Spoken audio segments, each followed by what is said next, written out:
Salut, ça va? Salut, super. Ja. Jaz sem prišla in ti bom sestavila nekaj vprašanj o učenju francoščine. Ja, kar. Dobro. Torej, zakaj si se odločila za učenje francoščine? Zato, ker imam rada francoščino kot jezik, ker je zelo logična, in pa zato, ker bi rada študirala v Franciji. Okay. A je potrebno predhodno znanje francoščine? Ne, večina mojih sošolcev v osnovni šoli francoščine ni imela, pa so v roku pol leta nadoknadili. Okay. Lara, kateri učbenik uporabite? Prvi letki uporabljamo Antonin A, naslednji dveh pa Antonin B. Dobro. Kako ste v prvem letniku začeli z učenjem? Začeli smo s fonetiko, da smo osvojili vsa ta fonetična pravila. In kaj pa se učite pri francoščini? Prvo leto smo se učili bolj besedišče, drugo leto slovnico, v tretjem in četrtem letniku pa res slovnico in posamezne lekcije. Hvala. Ana, ali imate izmenjavo in kako ta poteka?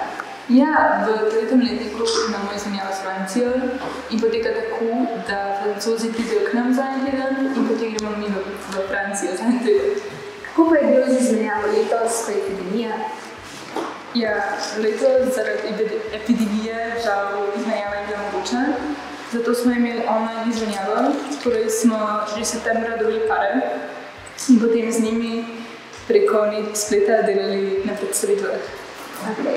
In ali imate morda na šoli kakšne dogodke, ki so povezani s francoščino?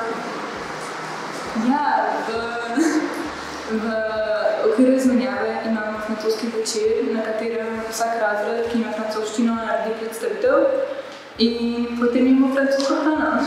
Super. Lara, kaj se ti zdi najbolj kul pri francoščini?